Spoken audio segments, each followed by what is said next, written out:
Halo anak-anak, hari ini kalian masih belajar dari rumah. Ibu harap kalian selalu dalam kondisi sehat dan tetap semangat dalam mengikuti kegiatan pembelajaran hari ini.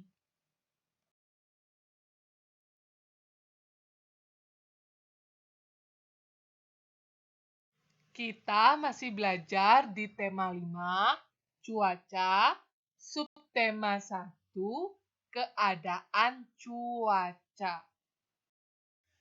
Hari ini kita ada di pembelajaran 3. Yang akan kita pelajari bersama di pembelajaran 3, yang pertama membuat lambang pecahan berdasarkan gambar, yang kedua cerita tentang cuaca, dan yang ketiga menyanyi lagu Awan Putih. Nah, sekarang kita langsung ya membuat lambang pecahan berdasarkan gambar. Nah, di sini, di kotak ini, terdapat 5 bagian coklat. Lalu, diambil oleh Siti 3 bagian.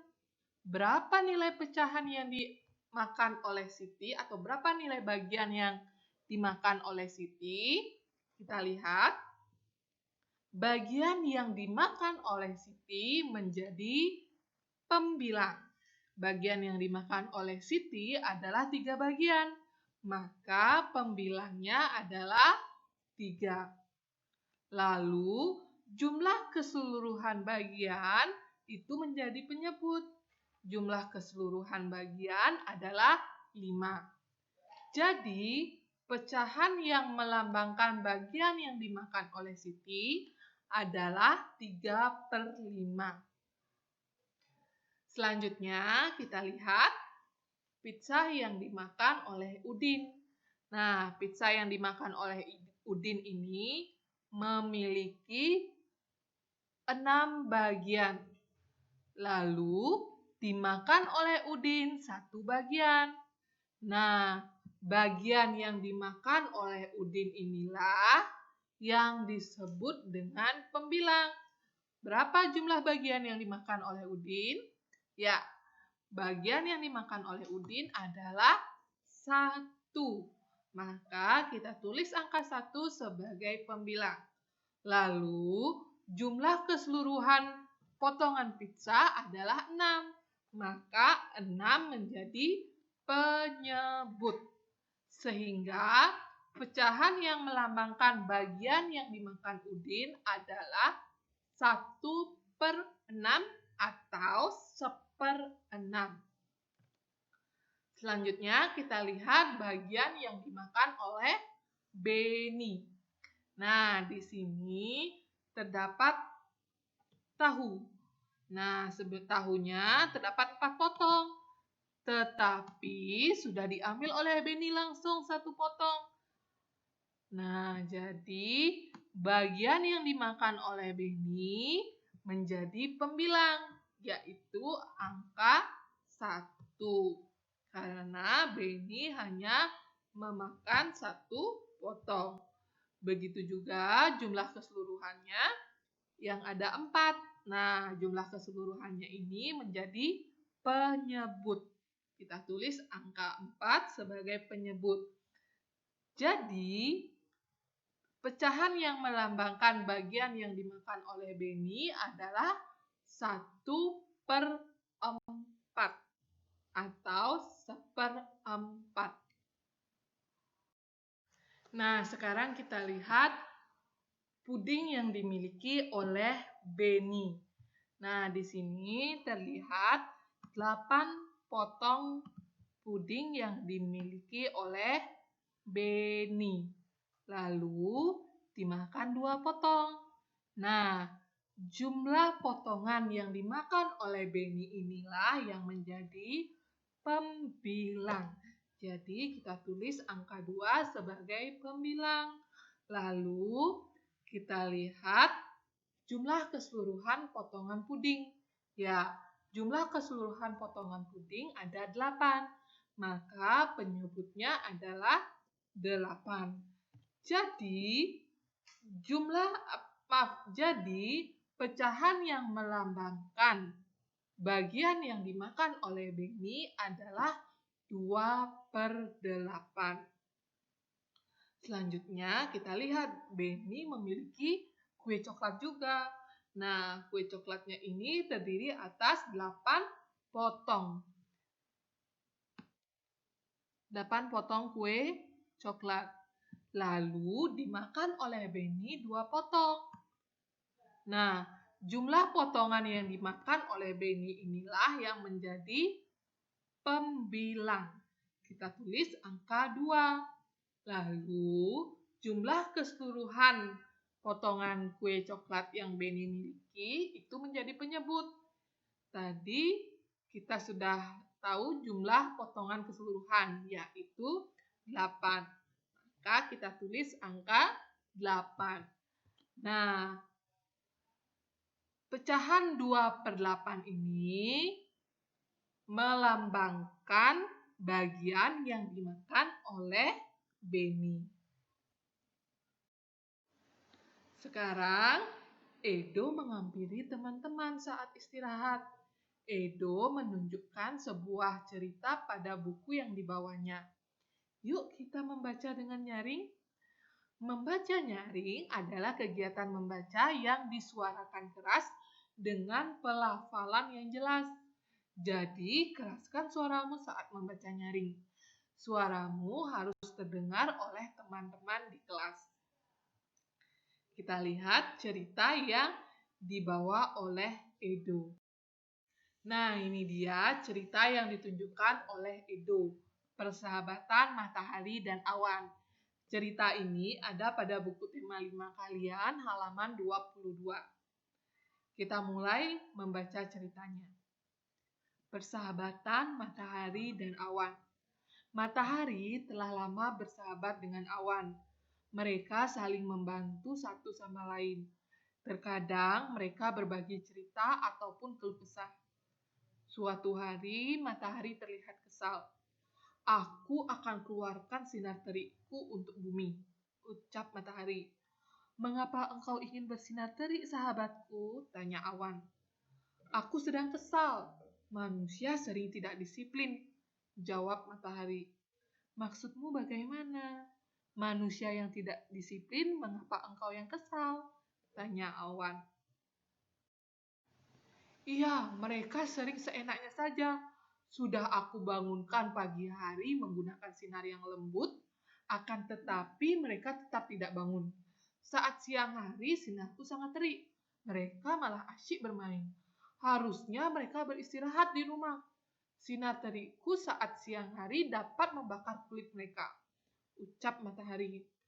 Mungkin manusia tidak bermaksud demikian, matahari.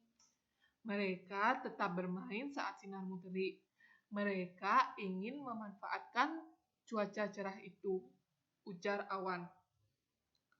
Kamu bayangkan saat wajahmu bersembunyi terus di balik tubuhku. Hujan turun sepanjang hari. Manusia tidak dapat melakukan aktivitasnya. Jadi hari ini engkau menampakkan wajahmu, mereka memanfaatkannya untuk bermain.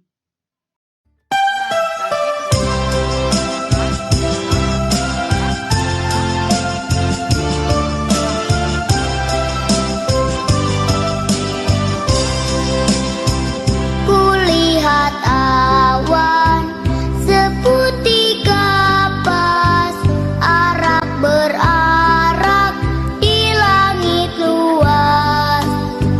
Andai ku dapat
Nah, itu dia lagu Awan Putih ciptaan Ate Mahmud. Sekarang mari kita ulang kembali pembelajaran di semester 1 tentang. Nah, di sini kita akan belajar beberapa unsur lagu. Yang pertama ada tempo. Tempo adalah cepat lambat lagu dinyanyikan. Yang kedua ada birama. Birama adalah ketukan secara berulang-ulang. Yang ketiga ada nada. Nada adalah bunyi teratur yang menunjukkan tinggi rendahnya bunyi dalam lagu. Nah, birama sendiri memiliki jenis-jenisnya. Kita lihat beberapa jenis-jenis birama. Yang pertama, birama 2/4. Artinya dalam satu birama terdapat 2 ketukan. Yang kedua ada birama 3/4. Artinya dalam satu birama terdapat 3 ketukan. Selanjutnya ada birama 4/4. Artinya dalam satu birama terdapat 4 ketukan. Nah, garis tegak lurus yang berfungsi sebagai pembatas setiap birama disebut garis birama. Seperti yang Ibu tunjukkan ini dengan lingkaran merah. Nah, garis-garis inilah yang disebut dengan garis birama. Nah, birama yang Ibu tampilkan di sini adalah birama 4/4. Karena pada setiap biramanya terdiri dari 4 ketukan. Kita hitung. 1, 2, 3, 4 pada birama pertama. Dan pada birama kedua, 1, 2, 3, dan 4. Nah, tanda titik ini dihitung 1 ketukan. Selanjutnya kita hitung lagi jumlah birama pada birama ketiga. Ya, ada 4 ketukan. 1, 2, 3, 4. Nah, jadi birama yang Ibu tampilkan ini memiliki 4 ketukan. Nah, kita kembali ke nada. Nada adalah bunyi teratur yang menunjukkan tinggi rendahnya bunyi dalam lagu. Nada dilambangkan dengan notasi atau disingkat dengan not. Not ada 2 jenis, yaitu not balok dan not angka. Nah, contoh yang Ibu tampilkan tadi di sini pada penjelasan garis tegak lurus yang berfungsi sebagai pembatas setiap birama, itu merupakan contoh not angka. Nah, sekian penjelasan Ibu hari ini. Ibu harap kalian bisa memahami apa yang sudah Ibu jelaskan. Terima kasih.